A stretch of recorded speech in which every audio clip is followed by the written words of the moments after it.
Professor, acho que seguindo muito nessa linha também das polêmicas, das críticas, recentemente o governo de São Paulo, do estado de São Paulo, anunciou o programa Uma Nova Marca para o Agro em São Paulo, né? Que é voltado ao bem-estar animal, apresentado como uma das alternativas à identificação com um bottom, né? Uma espécie de brinco, no lugar da marcação a fogo na face das fêmeas vacinadas contra a brucelose. Essa marcação a fogo que é bastante polêmica, ela traz bastante, com perdão do trocadilho, mas bastante calor para essa discussão mesmo, né? E eu queria que o senhor comentasse um pouquinho essa nova iniciativa, comentasse um pouquinho se o senhor acha que essa medida pode ser um marco do bem-estar animal, e comentasse também, além da medida em si, da medida na prática, toda a polêmica que foi gerada em torno dessa medida. Algumas pessoas acharam boa, algumas pessoas talvez com um pouquinho mais de pé atrás com essa novidade. Queria que o senhor comentasse a medida em si e a repercussão dela entre os produtores, entre o pessoal que está mais envolvido na pecuária em si. Olha, a Secretaria da Agricultura do Estado de São Paulo, em particular a equipe lá da Defesa Sanitária Animal, eles fizeram o certo. O que é o certo? Deram uma alternativa. Se você não quer marcar a fogo, depois que vacinou da brucelose, agora você pode colocar um bottom. A atual regra que vem do Ministério da Agricultura, o Ministério da Agricultura ainda não referendou a decisão de São Paulo, ele precisa referendar. Embora na regra que está lá no Ministério, diz que outros métodos de identificação podem ser usados desde que aprovado pelo próprio Ministério. Está escrito lá na regra da brucelose, certo? Ok. Então o Ministério, a Secretaria aqui de São Paulo não fez nada errado, ela propôs um método, está lá para resolver, eu espero que resolvam logo. O que eles fizeram? Quem está achando ruim, talvez não entendeu nada. Se ele quiser continuar marcando a fogo, ele pode continuar marcando a fogo. Ele só deu opção para quem não quer marcar a fogo, e tem muita gente que não quer. Na verdade, a marca da brucelose é a marca menos querida, colocar nesses termos, né? Se eu vou numa fazenda, a gente tem um projeto de redução da marca fogo. Se eu vou numa fazenda e falo disso, todo mundo vai ser, mas eu não quero tirar a marca da fazenda. Tudo bem, não tiro. Mas se eu falei da brucelose, eu quero tirar. Por quê? Dá muito trabalho pegar uma bezerra, só as fêmeas no caso, uma a uma, segurar a cabeça, pôr uma marca de ferro quente ali na face dela. No caso do gado de leite, não tem rebanhos muito grandes, isso não é um problema, mas no gado de corte, às vezes você está marcando 200, 300 bezerras por dia e a pessoa que está segurando a cabeça está respirando aquela fumaça o dia inteiro. Entendeu? Então, parabéns para a Secretaria da Agricultura do Estado de São Paulo pela iniciativa. E é aquilo que eu falei, qualquer tomada de decisão que minimize, nesse caso aí, dor, né? Uma queimadura de 3º grau, é bem-vinda do ponto de vista do bem-estar animal. Certo. Professor, tem alguma pesquisa, alguma novidade, alguma coisa que vocês estão de olho, ou que o senhor queira trazer até para contar para as pessoas, conseguir apoio, alguma coisa importante? Eu vou passar para você. A gente tem falado já há algum tempo, mas agora está publicado, né? Nós temos uma pesquisa com marca-fogo, com o número de identificação individual, né? E a gente fez um trabalho sobre caracterizar o processo, como é realizada a marca, mas também depois avaliou a eficiência disso no controle do rebanho, né? E para nossa surpresa e surpresa de muitos produtores, o erro de leitura chegou a 18%, Flávio Antônio. 18% de erro, você lançando errado lá no computador o número da vaca, depois a vaca que você lançou aparece ela de novo, aquela confusão que você sabe como é que é. Né? Isso se aplica ao gado leiteiro, isso se aplica ao gado de corte. Então, toda a nossa comparação nesse estudo, eu vou te mandar o artigo, aí você tem uma base maior. Toda a comparação é feita com o brinco, com o sistema eletrônico de identificação, que além de não ter erro, o único erro que tem é se perde, né? Então, a gente fez a avaliação, a perda foi, eu estou falando de 18% leitura.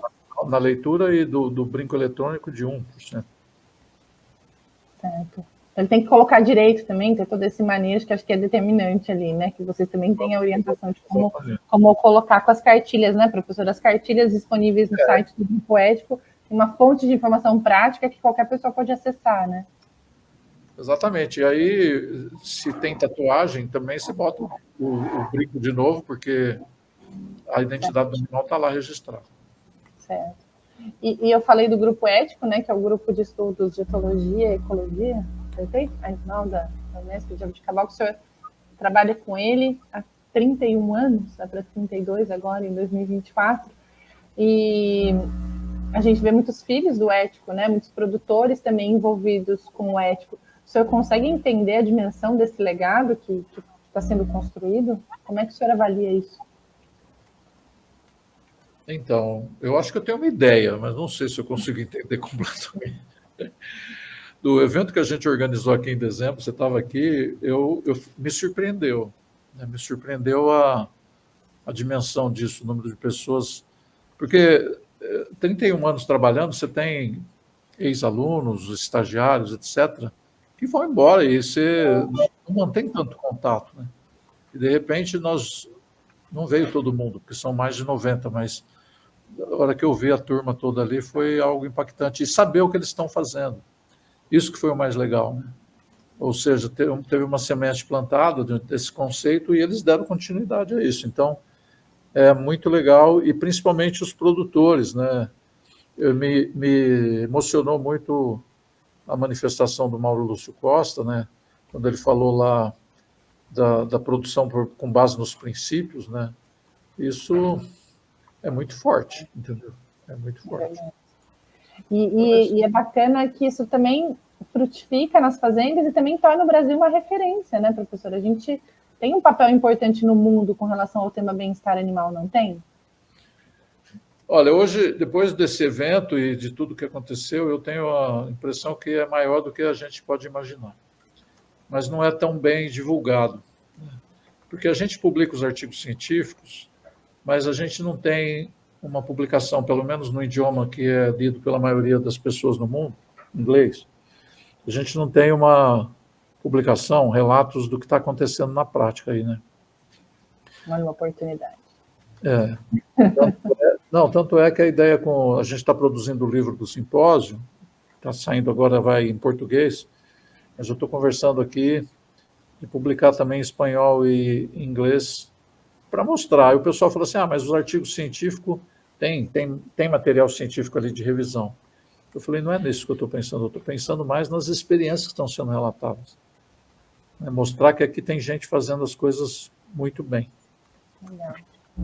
E para finalizar, professor, o que o produtor de leite, o senhor quer deixar alguma mensagem, alguma coisa importante aí para o produtor de leite com esse tema? Além de tudo isso que a gente já falou, né? Tantas boas ideias. Eu vou repetir uma coisa aqui, né? Mas talvez um pouco... Cuide bem dos seus animais, simplesmente porque isso é bom, entendeu? Tem que cuidar bem.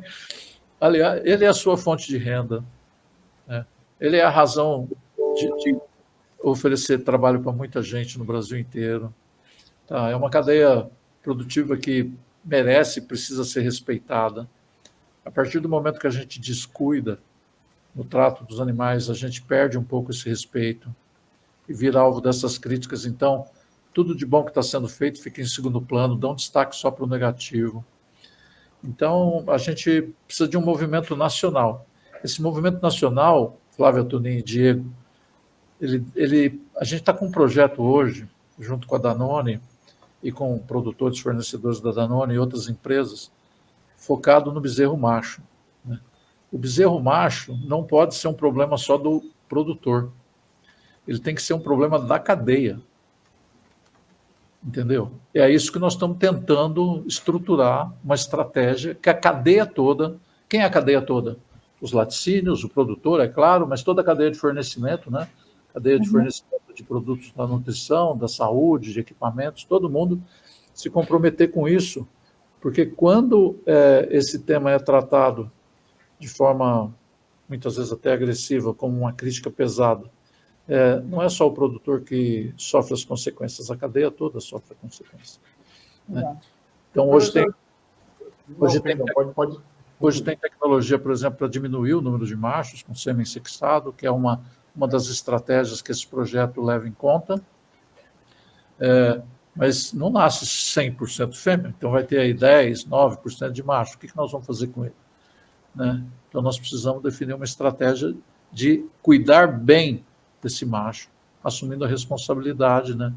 Tem que entrar na planilha de custo da fazenda, e se a fazenda receber o apoio do laticínio e dos fornecedores dele, vai ficar mais fácil disso ser resolvido. Esse projeto é da Danone, Grupo Ético, Bienimal ou é Bienimal? Grupo Ético, Bienimal, Danone, Fazenda Santa Luzia, e a gente agora está também incorporando outras empresas da área de nutrição, de saúde, para tentar transformar isso de fato num programa da cadeia produtiva do leite. Legal. Professor, eu acho que só um último, antes da gente finalizar, aproveitar a sua presença aqui, um último questionamento que eu queria levantar aqui é mais a ver com a recepção das pessoas de todo esse movimento. O senhor já tem bastante experiência liderando um movimento muito importante no Brasil, e acredito que assim também podemos dizer que para o mundo, pela proporção do Brasil da pecuária brasileira, a importância da produção pecuária brasileira. Então, o senhor tem bastante experiência liderando esse movimento em favor do bem-estar animal. Eu queria que o senhor traçasse uma linha do tempo no sentido de como que as pessoas, os pecuaristas e a sociedade em geral também recebem essa luta por um bem-estar animal, essa briga por trazer mais bem-estar animal na produção mesmo, na cadeia do leite especificamente. Ao longo de todos esses anos, como que era a recepção lá no início, como que ela foi se transformando e como ela está hoje? O senhor acha que a gente avançou? E como que a gente avançou? Eu queria que o senhor contasse um pouquinho desse processo mesmo. Diego, a gente tem duas experiências assim interessantes com relação a isso, né? A primeira foi num treinamento que foi dado para motoristas transportadores de boi, né? E o foco estava ali na questão de hematoma na carcaça, a responsabilidade dele como transportador para ajudar a reduzir esse problema que é um problema de bem-estar, o animal está ferido, mas também é um problema econômico, porque esse hematoma é um pedaço de carne que se joga fora, tem que ser retirado da carcaça. E numa das aulas, lá nas conversas, a gente mostrou duas peças de contrafilé, uma perfeita, bonita, linda, e a outra faltando um pedaço porque tinha uma pancada no lombo, né, que é aquela descer a porteira do caminhão lá, e deformou a peça, porque tirou um pedaço da peça. Aí a pergunta que foi feita para eles foi assim: tá vendo aqui? Se você chegar numa casa de carnes e tem essas duas peças, qual é que você vai comprar? 100% falou a boa, claro. Certo? Que resposta se esperava. Aí a gente refinou a pergunta, mas e se essa daqui custar 20% mais barato? Eles ficaram em dúvida, mas a resposta mais frequente teve gente que falou assim: se eu tiver dinheiro, eu vou comprar a boa. Só vou comprar a ruim se eu não tiver dinheiro. Está entendendo? Então, aí tem uma percepção já de qualidade, que eu acho que é importante. Né? A qualidade não está só no produto, está no processo, está nas relações, né, que se estabelece com os animais, com o ambiente, está em tudo. Certo? A outra experiência, durante o projeto Welfare Quality 2009, 2012, a gente entrevistou mais de 2.500 pessoas. Foi 2 tipos de entrevista, por telefone e também na porta do supermercado, em 5 estados do Brasil. E uma coisa curiosa, a maior parte das pessoas entrevistadas, estou falando de um público aleatório, não era estudante de veterinária, zootecnia, agronomia, não, o público estava lá saindo do supermercado. A maior parte dessas pessoas entendiam que bem-estar animal era algo muito importante. Muito importante. Quando a gente apresentava as cadeias produtivas, eu não sei porquê, de onde vem essa origem, talvez até as campanhas das ONGs aí, a maior parte pegou mais pesado com a produção de frangos, ovos e suínos. Né? E aí se pergunta por que a questão está mais associada ao sistema mesmo, né? Que é um sistema mais fechado, o bicho, gaiola de poedeira, o frango muito densidade alta num galpão, etc. Os bovinos de corte de leite eram considerados a melhor condição de bem-estar dentre as espécies produtivas, vamos dizer, mais comuns, suínos, aves e bovinos, né? Então, eu vejo assim, eu acho que não é novo isso. Essa preocupação existe. A materialização dela, a decisão de compra, por exemplo, depende de fatores que a gente não controla muito bem. Depende do fator econômico. Ah, você vai comprar o ovo mais caro porque a galinha é bem tratada? Se você tiver recursos para isso, talvez. Mas se você não tiver, você não vai comprar. Entendeu? Se você tiver que escolher entre o ovo e mais 1 quilo de arroz dentro do seu carrinho de supermercado, você vai escolher por mais 1 quilo de arroz do que pagar um diferencial do ovo lá.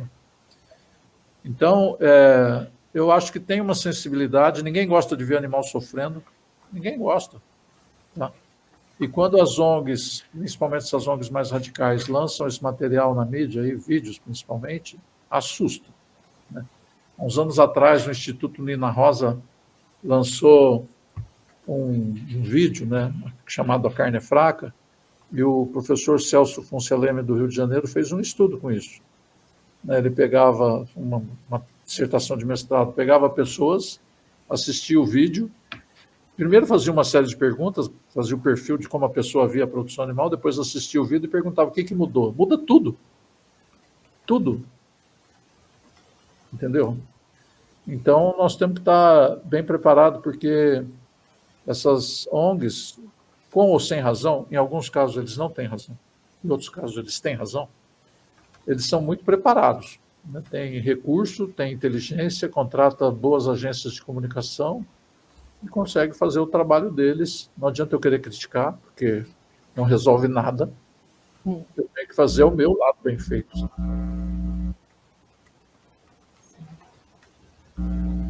E aí tem essa questão, né, da gente ter esse movimento que teve essa questão econômica, que pesa, tem a questão social, e tem uma sensibilidade maior pela consciência das pessoas, né, professora?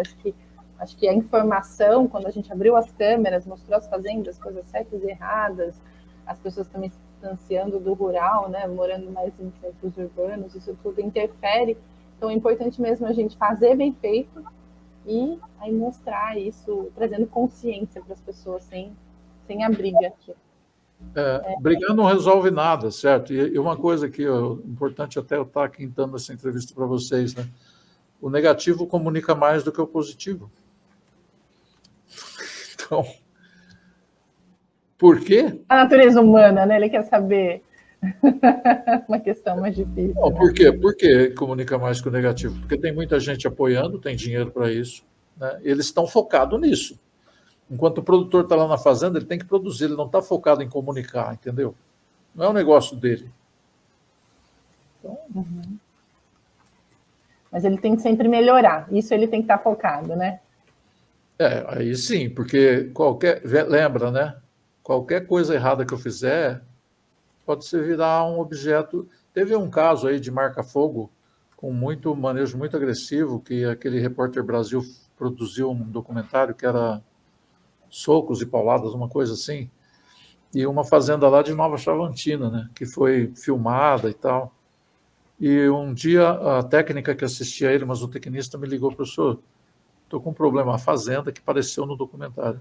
O Ministério Público estava processando ele por maus tratos aos animais, né? Eu já tinha visto o vídeo, eu falei para ela assim: então você fala para ele lá e fazer um termo de ajuste de conduta, porque tudo que eu vi no vídeo é maus tratos. Entendeu? Então, você se coloca numa situação muita vulnerabilidade. Legal. Por isso que eu acho que o bem-estar responde à sociedade, né? Porque ele traz alternativas, ele traz exemplos, ele traz reflexão, então ele consegue linkar essa questão dessa consciência do consumidor com também a questão, às vezes, do produtor perceber coisas, não que ele seja mau, às vezes ele não percebe, né? Ele passou muitas vezes ali por aquele bezerreiro e na hora que o senhor despertou a atenção, veio com o olhar de fora, ele mudou. Então aí eu vejo muito valor em todo esse trabalho do grupo ético, eu acho que muito liderado por sua inspiração, né? Que o senhor transpira isso para a gente, e então é extremamente importante. Obrigada, professor, pela entrevista e por continuar muito persistente com palavras muito assertivas. Obrigado.